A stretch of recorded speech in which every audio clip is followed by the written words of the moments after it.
Film की शुरुआत में मिस्काटोनिक नामक यूनिवर्सिटी के दो स्टूडेंट्स ब्रायन और क्रॉफोर्ड को देखते हैं, जहां क्रॉफोर्ड ब्रायन को अपने घर एक मशीन को दिखाने लाया होता है जो कि एक रेजोनेटर होता है। इसके बाद क्रॉफोर्ड इस रेजोनेटर मशीन को चालू करता है, जिसकी शुरुआत होते ही वहां का माहौल एकदम से बदल जाता है, जो अब ऐसा लगता है जैसे कि किसी और ही दुनिया का दरवाजा खुल गया हो। ऊपर से इस घटना के बाद ब्रायन और क्रॉफोर्ड को अजीब तरह के विजन्स और हेलुसिनेशन दिखाई देने लगते हैं, खास करके क्रॉफोर्ड को। जिसके बाद हम देखते हैं कि वहां अजीब तरह के ढेर सारे क्रीचर्स आ जाते हैं जो कि उस पूरे कमरे में इधर उधर घूमने लगते हैं, और उनमें से एक बड़ा क्रीचर ब्रायन पर पीछे से हमला करता है और फिर देखते ही देखते बेदर्दी से उसके सिर को क्रश कर देता है, जिससे वहां चारों तरफ खून ही खून बिखर जाता है। और अब हम देख पाते हैं कि ब्रायन मर चुका है, जिसकी लाश को देखकर क्रॉफोर्ड डरते हुए मशीन के सारे कनेक्शंस को डिफ्यूज कर देता है, और मशीन बंद होने के कारण सब कुछ पहले जैसा हो जाता है और सारे क्रीचर्स भी गायब हो जाते हैं, और फिर ये सीन यही कट हो जाता है। अब अगली सीन में हमें मिस्काटोनिक यूनिवर्सिटी का कैंपस दिखाया जाता है, जहाँ मैरा और कैरी नाम की दो लड़कियां को देखते हैं, जिसे देखकर लगता है कि मैरा कहीं खोई हुई थी और कैरी एक दूसरी लड़की से बात कर रही होती है। तभी मैरा को देखकर कैरी उसकी परेशानी की वजह पूछती है, जिस पर मैरा बताती है कि आजकल क्रॉफोर्ड ना जाने कहाँ खोया हुआ है और वो कुछ दिनों से कुछ अजीब ही बर्ताव भी कर रहा है। दरअसल मैरा क्रॉफोर्ड की गर्लफ्रेंड है। अब मैरा की बात सुनकर कैरा कहती कि अगर तुम लोगों में कुछ ठीक नहीं चल रहा है तो उससे ब्रेकअप कर लो,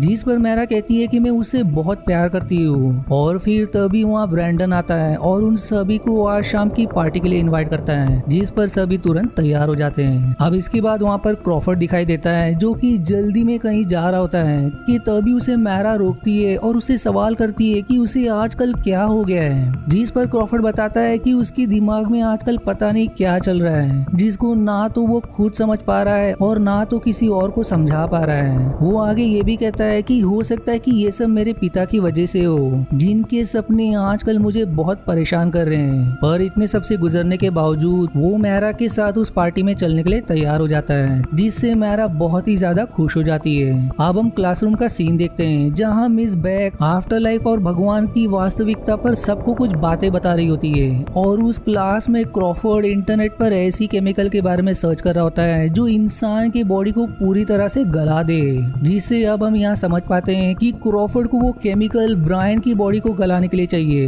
पर तभी मिस बैक क्रॉफोर्ड का ध्यान क्लास में ना देखकर उसे आफ्टर लाइफ के बारे में कुछ कहने को कहती है, और उससे ये भी सवाल करती कि क्या भगवान या स्वर्ग या नर्क जैसी चीजें सच में है या नहीं, जिस पर क्रॉफोर्ड बताता है कि भगवान, स्वर्ग या नर्क जैसी इमेजिनरी डायमेंशंस बस आम लोगों को डराने के लिए बनाई गई हैं, लेकिन फिर भी उसे आफ्टर लाइफ जैसी चीजों पर विश्वास है, क्योंकि मौत बस इस इंसानी जिंदगी का अंत है, लेकिन हमारी आत्मा काफी सारे डायमेंशन से घूमती रहती है, जो कि किसी किताब के पन्नों की तरह एक दूसरे के पैरेलल है। और हम सब जानते हैं कि आत्मा एनर्जी का ही एक रूप है, और एनर्जी ना तो बनाया जा सकता है और ना ही नष्ट की जा सकती है, जिस पर हम इस बैक क्रॉफोर्ड से उसकी कही बातों का सबूत मांगती है, जिस पर क्रॉफोर्ड उल्टा उनसे ही पूछता है कि क्या उन्होंने कभी भगवान को देखा है, फिर भी उन्हें क्यों मानती है। उसी तरह से भले ही मेरे पास सबूत ना हो, लेकिन मेरी थियरी सच है, जिसका यह जवाब सुनकर मिस बैक क्रॉफोर्ड की तरफ गुस्से से बढ़ रही होती है, लेकिन तभी क्लास खत्म होने की बेल बज जाती है, जिससे क्रॉफोर्ड अभी के लिए बच जाता है। अब इसके बाद हम क्रॉफोर्ड के साथ जॉनसन को देखते हैं, जिसको क्रॉफोर्ड बातों ही बातों में अपनी बनाई मशीन के बारे में बताता है कि तभी वहाँ प्रोफेसर वॉलेस आते हैं और उन दोनों से ब्रायन के बारे में पूछते हैं, क्योंकि वो पिछले शुक्रवार से ही गायब है, जिस पर क्रॉफोर्ड झूठ कहता है कि ब्रायन से उसकी मुलाकात शुक्रवार को हुई थी, जब वो सब घर जा रहे थे।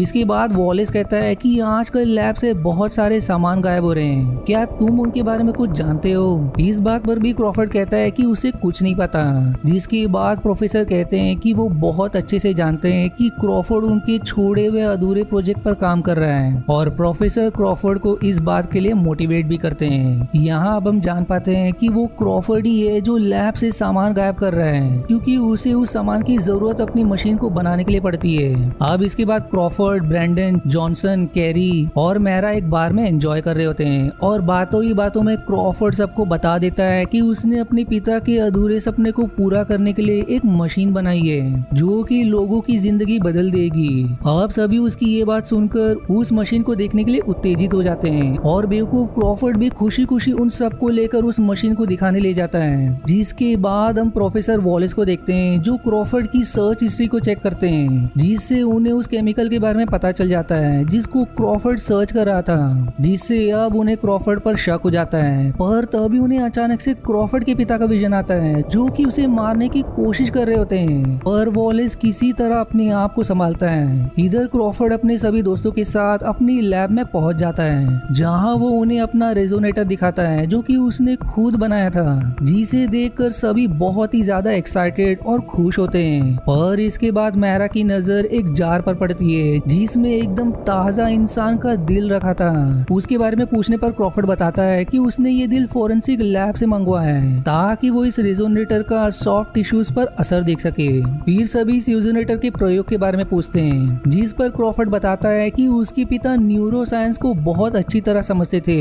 इसलिए उन्होंने मेंटल पेशेंट्स के दिमाग को समझने के लिए अपनी पूरी जिंदगी लगा दी। लेकिन मैंने जब उनकी थियोरीज को पढ़ना शुरू किया तो मुझे पता चला कि स्किज़ोफ्रेनिया नाम की बीमारी जिन्हें होती है असल में उनके अंदर कोई भी प्रॉब्लम नहीं होती, बल्कि वो लोग जो भी देखते हैं वो सब सच होता है, क्योंकि उनके ब्रेन की पिट्यूटरी ग्लैंड्स किसी वजह से थोड़ा सक्रिय हो जाती है, इसलिए उन लोगों को पैरानॉर्मल डायमेंशन की चीजें इस डायमेंशन में दिखाई देती है। दरअसल क्रॉफर्ड यहाँ ये समझाने की कोशिश करता है कि स्किज़ोफ्रेनिया बीमारी से जूझने वाले लोग अलग डायमेंशन के लोगों को महसूस कर सकते हैं, लेकिन कोई सबूत ना होने के कारण लोग उन्हें पागल मानते हैं। और वहीं बहुत से लोगों ने ऐसे बहुत सारे डायमेंशंस की चीजों को देखने की बात की है, जैसे कि एलियंस, एंजल्स, डीमंस या फेरी। वो आगे ये भी समझाता है कि रेजोनेटर हमारी पिट्यूटरी ग्लैंड को अधिक मात्रा में सक्रिय करके हमें भी दूसरे डायमेंशंस में देखने का मौका देता है। एक तरह से ये मशीन कई डायमेंशंस के कुछ पोर्टल्स को खोल सकती है, जिसका मतलब ये है कि हमारे सभी विजन्स और सपने सभी दूसरे डायमेंशंस की चीजें हैं। आप सभी लोग क्रॉफर्ड के इस मशीन का काम करने का तरीका सुनकर और भी ज्यादा एक्साइटेड हो जाते हैं, क्योंकि उसके इस एक्सपेरिमेंट की वजह से लोगों के इस दुनिया को देखने का तरीका बदल जाएगा। इसलिए अब क्रॉफर्ड उन सबको उस मशीन को चालू करके दिखाने जाता है, लेकिन इससे पहले वो उन सभी को चेतावनी देता है कि कोई भी मशीन शुरू होने के बाद हिलेगा नहीं, और ऐसा करने से दूसरे डायमेंशन की जीव तुमको कोई नुकसान नहीं पहुंचा पाएंगे। और इसके दौरान सबको सिर में हल्का दर्द भी हो सकता है। जिसके बाद क्रॉफर्ड मशीन को शुरू करता है और उसके शुरू होते ही उन सबको सिर में सच में दर्द होने लगता है। पर अब सभी को कुछ न कुछ अलग अलग विजन्स और दूसरे डायमेंशन के क्रीचर दिखाई देते हैं। जिसके बाद क्रॉफर्ड उस मशीन को बंद करता है और अब सभी इस एक्सपीरियंस से बहुत ही ज्यादा उत्साहित होते हैं, इसलिए वो क्रॉफर्ड को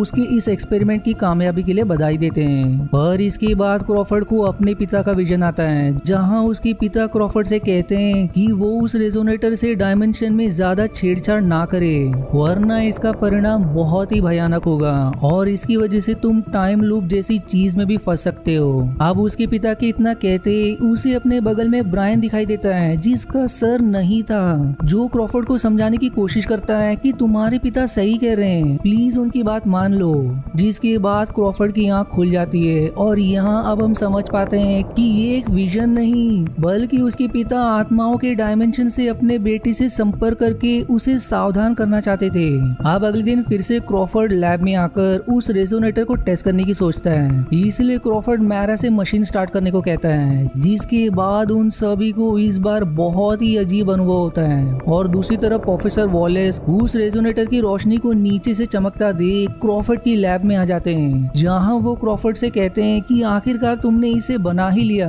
जो कहकर वो वहां से चले जाते हैं। पर तभी ये क्रीचर मैरा को घायल कर देता है, जिसके बाद मशीन बंद करने के बाद सभी बड़ी मुश्किल से मैरा को बचाते हैं। इसके बाद हम कैरी और ब्रैंडन को क्रॉफर्ड को समझाते हुए देखते हैं कि वो इस मशीन को नष्ट कर दे, क्योंकि ये बहुत ही खतरनाक है। लेकिन क्रॉफर्ड उनकी बातों को नहीं मानता और क्रॉफर्ड को एक शर्ट दिखाकर पूछता है कि ये ब्रायन का शर्ट तुम्हारे गाड़ी में क्या कर रहा है। और वहीं मुझे अच्छी तरह से याद है कि उस दिन आखिरी बार मैंने ब्रायन को तुम्हारे साथ इसी तरफ आते हुए देखा था, तो जल्दी बताओ कि ब्रायन कहाँ है। जिस पर क्राउड कुछ बताने ही वाला होता है कि तभी वहाँ वॉलेस आ जाता है और क्रॉफर्ड को छोड़कर सभी को वहाँ से जाने के लिए बोलता है। आप सबके जाने के बाद वो गन दिखाकर क्रॉफर्ड को उस मशीन को स्टार्ट करने को बोलता है, लेकिन क्रॉफर्ड उस मशीन के एक हिस्से को पास ही रखी एक शॉटगन से तोड़ देता है, जिस पर वॉलेस का माथा सनक जाता है और अब वो उसे 1 घंटे में रेजोनेटर को ठीक करने के लिए धमकी देता है, जो अगर वो ऐसा करने में असफल रहा तो वो पुलिस को बता देगा कि उसने ब्रायन के साथ क्या किया।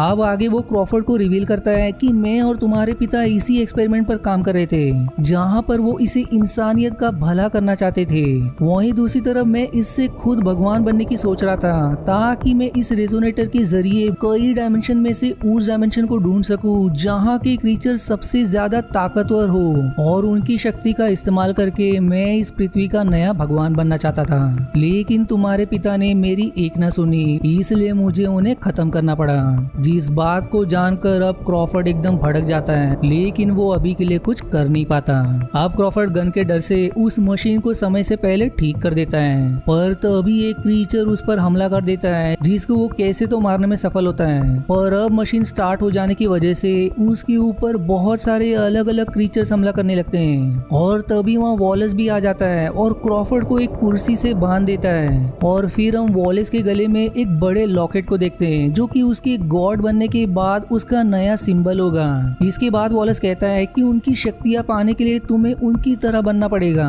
और फिर देखते देखते वॉलेस का चेहरा एक मॉन्स्टर में बदल जाता है। वो अब क्रॉफर्ड को अपनी शक्तियों के इस्तेमाल से मारने की कोशिश करता है, और तभी वहाँ पर क्रॉफर्ड के दोस्त आ जाते हैं और वो लोग सभी क्रीचर्स और वॉलेस को मारना शुरू करते हैं। लेकिन अंत में वो क्रीचर्स उन सबको चारों तरफ से घेर लेते हैं, जिसके बाद हमें खिड़की के बाहर से एक चिंगारी के साथ सब कुछ एकदम शांत होता हुआ नजर आता है, और यहीं पर स्क्रीन ब्लैकआउट हो जाती है। आगे हम क्रॉफर्ड को कंफ्यूज देखते हैं, जिसको मैरा टोकती है, और वहाँ उसके बाकी दोस्तों के साथ साथ ब्रायन भी होता है। क्रॉफर्ड को जो सब अजीब लग रहा होता है कि तभी उसे पता चलता है कि आज शुक्रवार है, मतलब कि क्रॉफर्ड और बाकी सभी उसके दोस्त अब एक टाइम लूप में फंस गए हैं, जिसका साफ मतलब है कि वॉलेस दूसरे डायमेंशन से शक्ति सोखने में कामयाब हुआ, और उसने क्रॉफर्ड के पिता के कहने के मुताबिक समय को अपने हिसाब से चलाना सीख लिया है, और अब उसके पास ऐसी शक्तियां हैं जिससे उसने उन सभी को हमेशा के लिए एक टाइम लूप में फंसा दिया है। जिसके बाद जब क्रॉफर्ड दूसरी तरफ देखता है तो उसे प्रोफेसर वॉलेस और मिस बैक हंसते हुए दिखाई देते हैं, और फिर हम मिस बैक को यहाँ पर उसी तरह एक छोटा लॉकेट पहने हुए देखते हैं, जैसा लॉकेट वॉलेस ने उस समय पहना था जब वो एक मॉन्स्टर में चेंज हो रहा था। जिसका मतलब ये कि मिस बैक भी प्रोफेसर वॉलेस के साथ ही हैं, और इसी कंफ्यूज एंडिंग के साथ ये मूवी यहीं समाप्त हो जाती है।